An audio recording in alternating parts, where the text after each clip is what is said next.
राधे कृष्ण दोस्तों, कैसे हो? उम्मीद है आप सभी अच्छे होंगे।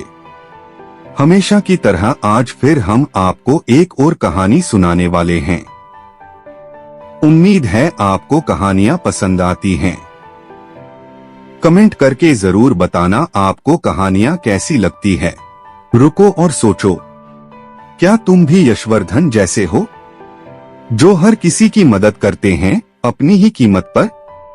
क्या तुम्हारी अच्छाई को कोई सम्मान दे रहा है, या लोग बस उसका फायदा उठा रहे हैं? अब समय है नीति को अपनाने का। चाणक्य नीति, अध्याय 3, यश का रूपांतरण। नीति का पहला पाठ, खुद को प्राथमिकता दो। अब यशवर्धन ने खुद को बदला। उसके दोस्त पैसे मांगने आए, पर इस बार उसने मना कर दिया। क्यों? तू तो कभी मना नहीं करता था, दोस्त बोला। अब करता हूँ, क्योंकि अब मैं पहले अपनी जरूरत देखता हूँ, यश बोला। उसे बुरा लगा, लेकिन उसे समझ आया कि मतलबी होना गलत नहीं है। अगर वो न्यायपूर्ण हो, मैं पहले अपने भविष्य को सुरक्षित करूंगा, फिर किसी की मदद करूंगा। अध्याय 4, ऑफिस की लड़ाई। जब उसने ना कहना सीखा। नौकरी लगने के बाद ऑफिस में एक महिला सहकर्मी हर बार अपना काम यश को सौंप देती।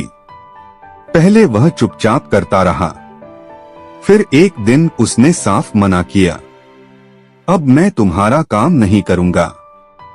वो चौंकी, नाराज भी हुई, पर यश शांत रहा। उसे चाणक्य की एक और बात याद आई, जो बार बार झुकता है उसकी कीमत गिरती है। अध्याय 5, परिवार की परीक्षा। बुरा बेटा कहलाना पड़ा। जब उसने घर पर मामा की उधारी चुकाने से मना किया, तो माँ ने रोते हुए कहा, तू इतना बदल गया है। नहीं माँ, मैं अब जाग गया हूँ। ये वही मामा हैं जिन्होंने मेरे पापा के इलाज से मुंह मोड़ा था। उसके आंसू झलके, पर इस बार वो कमजोर नहीं पड़ा। चाणक्य की सीख उसके भीतर गूंज रही थी, दया वहीं करो जहां उसका मूल्य हो। मूर्खों पर दया भी पाप बन जाती है। अध्याय 6, यश का पुनर्जन्म। मतलबी नहीं, नीतिवान। धीरे धीरे यशवर्धन को लोग कठोर, बेरुखा कहने लगे, पर वह जानता था अब वह एक नीतिवान इंसान है। उसके जीवन में संतुलन आया। वह मदद करता पर सोच समझकर, वह बोलता पर स्पष्टता से, वह झुकता पर केवल उस मूल्य के सामने जो उसके आत्मसम्मान के अनुकूल हो। उसे एक नई पहचान मिली, वो जो चुपचाप नीति से चलता है। अब तुम्हारी बारी है। दुनिया अच्छाई को तब तक कुचलती है जब तक वह नीति से नहीं बंधी होती। दयालु बनो पर मूर्ख नहीं, मददगार बनो पर अपनी कीमत जानो, और सबसे महत्वपूर्ण, मतलबी बनो अगर उसका मतलब है अपने मूल्य, आत्मसम्मान और नीति की रक्षा। क्योंकि चाणक्य ने कहा था, समय आने पर शेर को भी मतलबी होना पड़ता है, क्योंकि जंगल अच्छाई नहीं, ताकत से चलता है। धन्यवाद दोस्तों। हर कोई चाहता है कि दुनिया उसे समझे, उसकी अच्छाई की कदर करे, उसके त्याग को सराहे। लेकिन दुनिया सिर्फ 2 बातों को पहचानती है, फायदा और ताकत। चाणक्य ने साफ कहा है, जो व्यक्ति केवल दूसरों की भलाई में लगा रहता है और स्वयं की रक्षा नहीं करता, वह जल्द ही नष्ट हो जाता है। तो क्या दयालु होना गलत है? नहीं, लेकिन बिना नीति के, बिना विवेक के सिर्फ दयालु होना आत्महत्या के बराबर है।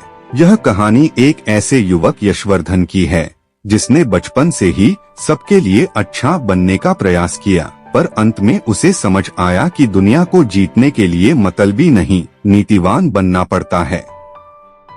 और वह नीति चाणक्य की होनी चाहिए। क्या हम सच में इतने अच्छे हो सकते हैं कि दुनिया हमें सम्मान दे, या हमें भी अपने अंदर वो नीति, वो मतलबीपन जगाना होगा जिससे हम अपने हक की लड़ाई जीत सकें। मुख्य कहानी अध्याय 1। यशवर्धन एक अच्छा बेटा, अच्छा दोस्त और एक हारता हुआ इंसान। यशवर्धन एक छोटे से शहर का युवक था, माँ बाप का इकलौता बेटा। बचपन से उसमें दया, करुणा और दूसरों की मदद करने की भावना थी। जो भी मिलता वह उसकी मदद करने दौड़ पड़ता। दोस्त उससे पैसे मांगते, वो देता।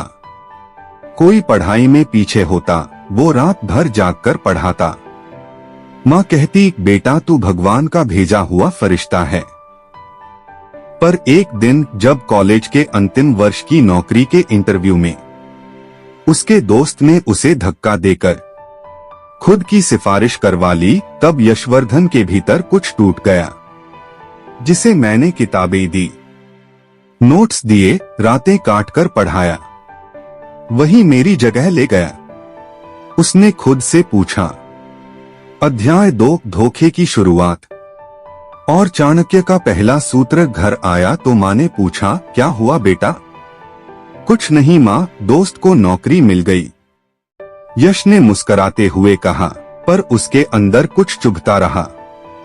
उसी रात उसने अपने एक शिक्षक से बात की, जिन्होंने उसे एक किताब दी, चाणक्य नीति।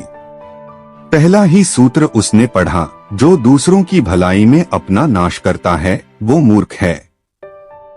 वो रात यशवर्धन के जीवन की करवट बदलने वाली रात थी।